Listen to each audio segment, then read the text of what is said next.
নমস্কার বন্ধুরা, আশা করি তোমরা সবাই ভালো আছো। আমিও ভীষণ ভালো আছি। বোনের বিয়ে ছিল, বোনের বিয়ে কাটিয়ে এসেছি, তবে খুব বেশি আনন্দ করতে পারিনি। মেয়ের পরীক্ষা ছিল বলে খুব তাড়াতাড়ি চলে এসেছি। তা আসার সময় মা অনেক কিছু দিয়ে দিয়েছিল, সেইগুলোই এই কদিন বসে বসে খেয়েছি। তা আজকে অনেক দিন পরে আমার বরকে বললাম, যাও একটুখানি বাজার করে নিয়ে আসো, আজকে ভালো রসি কষি একটা তরকারি রান্না করব। তা আমার বর কী কী তরকারি এনেছে তোমাদের একটুখানি দেখাবো। 40 টাকা কেজি ক্যাপসিকাম 2 কেজি নিয়ে এসছে, 15 টাকা কেজি শশা 1.5 কেজি নিয়ে এসছে, 10 টাকা কেজি টমেটম 1.5 কেজি নিয়ে এসছে, ছাড়ানো কড়াইশুঁটি 50 টাকা কেজি 1 কেজি নিয়ে এসছে, 1 কেজি পেঁয়াজ নিয়ে এসছে, আর নিয়ে এসছে 300 রসুন। এই হলো আমার বরের বাজার।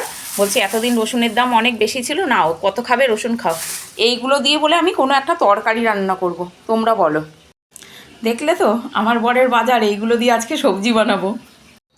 এই শশা আর কড়াইশুঁটি দিয়ে আমি যে কী তরকারি করবো আমি ভেবেই পাচ্ছি না, তোমরা একটু বলো।